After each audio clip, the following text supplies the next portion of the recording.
নতুন ট্যাক্স আইন ফাইলারদের জন্য বড় সুযোগ এনে দিয়েছে। মধ্যম ও উচ্চ আয়ের ফাইলাররা উপকৃত, সিনিয়ররা অতিরিক্ত $৬,০০০ দাবি করতে পারবেন।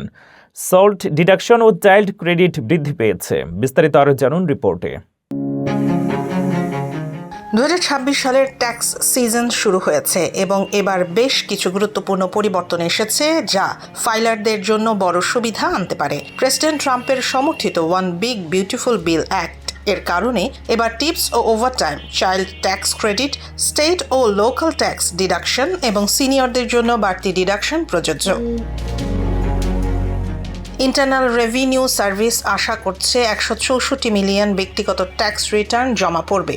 এই নতুন নিয়মে গড় রিফান্ড $300 থেকে $1,000 পর্যন্ত বেড়ে যেতে পারে। তবে এটি মূলত মধ্যম ও উচ্চ আয়ের ফাইলারদের জন্য বেশি সুবিধাজনক হবে। স্ট্যান্ডার্ড ডিডাকশন একক ফাইলারের জন্য $15,750 এবং বিবাহিতদের জন্য $31,500। 65 বছরের বেশি বয়সী ফাইলাররা অতিরিক্ত $6,000 পর্যন্ত দাবি করতে পারবেন। টিপস এবং ওভারটাইম ইনকামের জন্য যথাক্রমে $25,000 ও $12,500 পর্যন্ত ডিডাকশন পাওয়া যাবে। নতুন সল্ট ডিডাকশন $40,000 পর্যন্ত বৃদ্ধি পেয়েছে এবং চাইল্ড ট্যাক্স ক্রেডিট $2,000 থেকে $2,200 পর্যন্ত বেড়েছে। নতুন ট্যাক্স আইন ফাইলারদের জন্য আরও কিছু সুযোগ তৈরি করেছে, যেমন গাড়ির লোন ইন্টারেস্ট ডিডাকশন।